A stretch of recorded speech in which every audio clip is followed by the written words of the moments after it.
Crawford, from the very beginning in her own life, realized that what she had to sell was her own glamour, her own good looks. Joan Crawford was often referred to, of course, as the ultimate star. She wasn't a trained actress. She lived these roles. They're imitating my mouth. They're imitating my darkened eyebrows. I don't do that. I'm me. I created a unique. And she couldn't see herself as a star of the picture who gets wiped out. She had to prevail. Crawford had a very masculine sexuality. She wanted that beautiful romantic love. I don't think she ever found it. She said, when I go out on the street, I am Joan Crawford.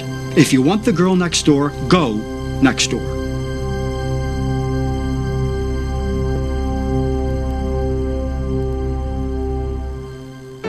The Damned Don't Cry is loosely based on the story of Virginia Hill and Bugsy Siegel, who were real famous gangster in his mall in the 1940s. Siegel was heavy into organized crime back east. Sometime in the late 30s, he was sent out west, and he eventually became part of the establishment of Las Vegas as a major resort and gambling mecca. In fact, the Hotel Flamengo was a pet name that he had for Virginia Hill, who was a mysterious figure herself, kind of a very wealthy socialite with a Beverly Hills address, but no background. I think the fact that this is based on reality and real people, glamorous, violent people, would pique audience interest. Also, Jerry Wald was the producer who got Joan Crawford into Mildred Pierce, and she ever after said she was very grateful to him. So she was delighted to have this package of Jerry Wald and this script, and playing someone loosely based on Virginia Hill. The body of the notorious gambler and racketeer was found early this morning behind a sand dune 3 miles from the famed desert resort. Jerry Wald was into sensational, controversial material. He came from journalism, and you know, journalism, I mean, they want something topical, right now, what's happening, something that will sell papers. What will sell papers? Exploitation, sensational, forbidden stuff, and this was a chance to do that. And all the way through the picture, we get little snippets of official reportage or people trying to get to the truth of what's going on with this mysterious George Castleman and his mall, Lorna. How and why the obviously well-bred and cultured society beauty could be even remotely associated with members of the underworld is a question which baffles the authorities.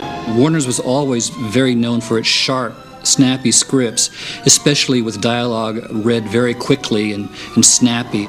You didn't waste any time, did you? I don't have any time to waste.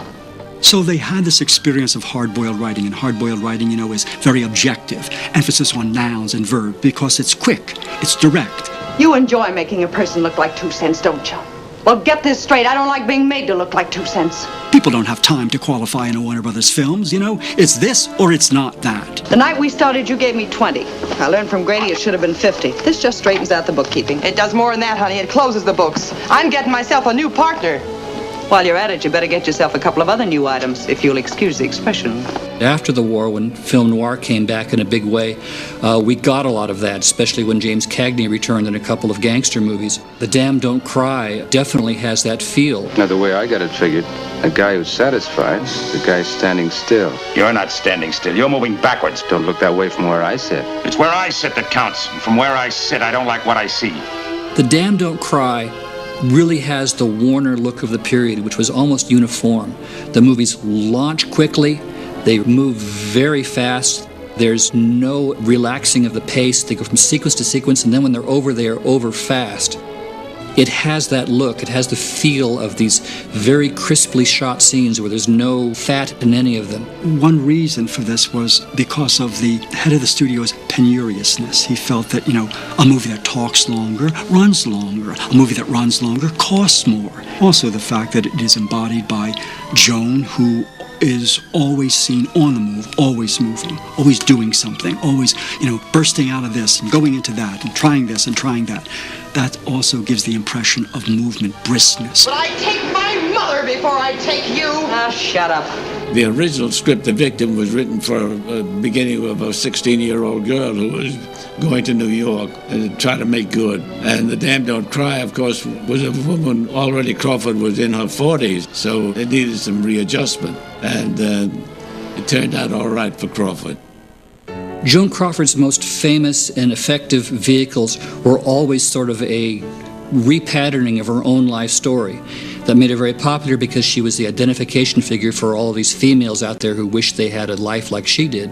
So when you construct a film around a star, what the writers do is they use elements and materials of a star's life, because it goes without saying, a star will be better in this character if they know firsthand, if they've experienced it in their own life, what they are all about. And this is Joan. This role fit Joan Crawford like a glove by this point in her life. Joan Crawford had the range, she had the ruthlessness within herself, and also she could play housewife turning into a ruthless character. I'll show you, I promise you. That's what you said when we were married. It's what you said when Tommy was born. It's what you said every year since. But it's still the same. With you, it'll always be the same. Well, I've done the best I could. Well, it ain't good enough. She wasn't a trained actress. She lived these roles. And she certainly had been through enough in life that she would have identified with Ethel Whitehead and what she went through. Ethel Whitehead is this put-upon, miserable drudge of a housewife married to a working man who doesn't appreciate her, who just yells at her for spending money, and she wants out of it so badly that when there's a tragedy in her life, she takes the first opportunity to quit and try to start her life over and to accomplish something. Let her go. She'll be back. She'll find out what it's like. Whatever it's like, it'll be better than this.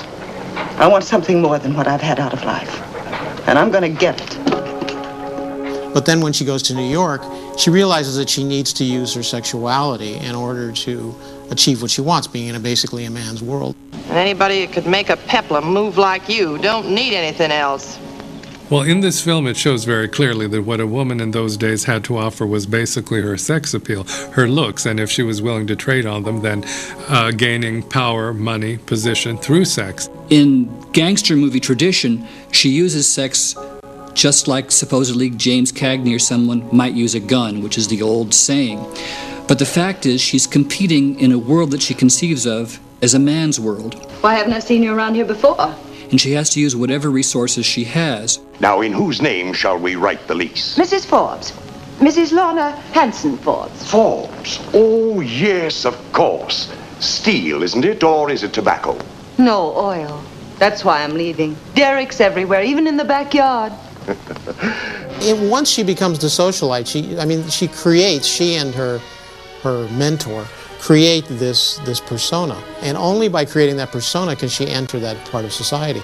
Lorna is, well, of course, what you would call a social climber. She not only wants wealth, but she very much wants, as Joan Crawford did in real life, to be a lady, to belong in society. Joan Crawford, from the very beginning, in her own life, realized that what she had to sell was her own glamour, her own attractiveness, her own good looks. No, save it for tonight. In her characters in her movies, and especially in The Damned Don't Cry, she's using this as a currency to get where she wants to go. Just what kind of a place in your organization did you have in mind, Mr. Castleman? Well, it's too soon to judge yet. We'll have to see in which direction your capabilities lie. When you went to her films like The Damned Don't Cry, it is a Joan Crawford movie. It's not just she's in it or she's the leading lady. It revolves totally around her. And of course she has men in her life in these films, but all of these men are not stars at all. They're not even significant actors, they're B players. And audiences knew it. And audiences came out for Joan. It was a Joan Crawford movie. After all, you're responsible for this whole thing. I wouldn't have had the nerve. You don't need it. I got enough for both of us.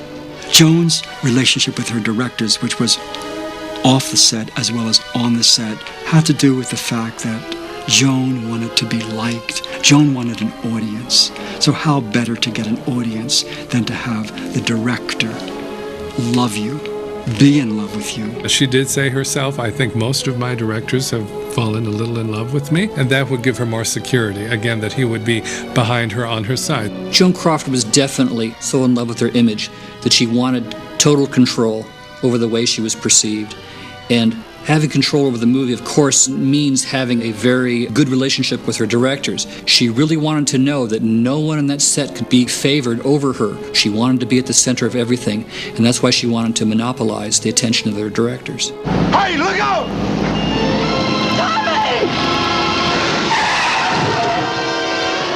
The death of her son shows her that living by the rules as she has been doing, perhaps to her own detriment, is not going to get her anywhere, especially after her innocent, beloved son is killed. So from then on, morality is something for those who can afford it. She does have her own sense of values. She does know the difference between right and wrong. It's not that she doesn't understand that she's breaking the rules here. I think she's breaking the rules that she sees as being unimportant. Don't talk to me about self-respect. That's something you tell yourself you got when you got nothing else. What kind of self-respect is there in living on aspirin tablets and chicken salad sandwiches? Look, Marty, the only thing that counts is that stuff you take to the bank. That filthy buck that everybody sneers at but slugs to get. It is a major turning point in the story because it's when they actually decide that they're going to get involved in organized crime. He's going to corrupt himself, take the fast money. He's doing it because he thinks he's going to get to stay near his sweetheart, Ethel. But she's doing it because she knows it's the first rung on the ladder to better things. She's quite a Machiavellian character. Toward the end, I felt that we needed some real violence in the picture. And I suggested that Crawford really get beaten up severely. It's a clan revolt. They're out to get me, aren't they? Aren't they? Yes. Stop it, George. It was quite courageous of Joan Crawford to let herself, a star, a lady, be beaten up to the extent that she was in this film. The character, played by David Bryan, George Castleman, is a killer, a brute. I mean, he's like a cobra, visually. He doesn't just slap her once or twice. He really beats up on her. You're so used to lying and cheating and double-crossing, you can